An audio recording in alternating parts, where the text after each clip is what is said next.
ઉપલેટામાં સાંઈબાબા મંદિરની બાજુમાંથી Yadunandan education trust સંચાલિત KG Solanki શાળામાં આ વર્ષે 24-25નો સાપ્તાહિક કાર્યક્રમનું આયોજન અમેરિકાથી પધારેલા લલીનાબેન ઉકાભાઈ સોલંકી અને ઉપલેટા નગરપાલિકાના પૂર્વ પ્રમુખ દાનભાઈ ચંદ્રાવાડિયા, મનોજભાઈ સોલંકી, રમેશભાઈ પાનેરા તેમજ અશોકભાઈ ચંદ્રાવાડિયા તેમજ ડોક્ટર ત્રોલિયા તેમજ સહિતનાઓનું સ્વાગત કરવામાં આવ્યું હતું। આ શાળા વતી નલિનીબેન તેમજ રમેશભાઈનું સન્માનપત્ર અને શાલ ઓઢાડી સન્માન કરવામાં આવ્યું હતું। શાળામાં ભણેલા બાળકો અને વાલીઓ તેમજ સ્ટાફ તેમજ ટ્રસ્ટીઓ દ્વારા આભાર વ્યક્ત કરવામાં આવ્યો હતો, જેમાં બાળકોએ બેટી બચાવો બેટી પઢાઓ, નારી શક્તિનું પ્રોત્સાહન જેવા પાત્રો ભજવી સમાજને એક આગવી ઓળખ આપી નાટક, રાસ ગરબા અને કાર્યક્રમ ભજવવામાં આવ્યા હતા।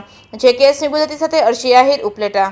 મારું નામ કૃષ્ણાબેન, યદુનંદન એજ્યુકેશન ટ્રસ્ટ સંચાલિત શ્રીમતી કેજી સોલંકી પ્રાથમિક શાળામાં વર્ષ 2024-25ને અનુલક્ષીને જે વાર્ષિક કાર્યક્રમ યોજાયો તેમાં અમેરિકાથી પધારેલા નલિનીબેન ઉકાભાઈ સોલંકી, ઉપલેટા નગરપાલિકાના ભૂતપૂર્વ પ્રમુખ દાનભાઈ ચંદ્રવાડિયા, મનોજભાઈ સોલંકી, રમેશભાઈ પાનેરા, ડૉક્ટર પિયુષ ટોલિયા સાહેબ, ડૉક્ટર ઋષિ બિંદિયાબહેન ઉપસ્થિત રહ્યા તેમનું ફૂલથી સ્વાગત કરવામાં આવ્યું। તેમજ બાળકો દ્વારા દીકરીને પ્રોત્સાહન કરતું, નારી શક્તિને પ્રોત્સાહન કરતું તેમજ ખેડૂતો અને જવાનોનું મહત્ત્વ આપી અને સમાજને એક આગવી ઓળખાણ આપી છે, જેમનો હું આભાર વ્યક્ત કરું છું। તેમજ અહીંનો સ્ટાફ તેમજ સંચાલકોનો પણ હું હૃદયપૂર્વક આભાર વ્યક્ત કરું છું।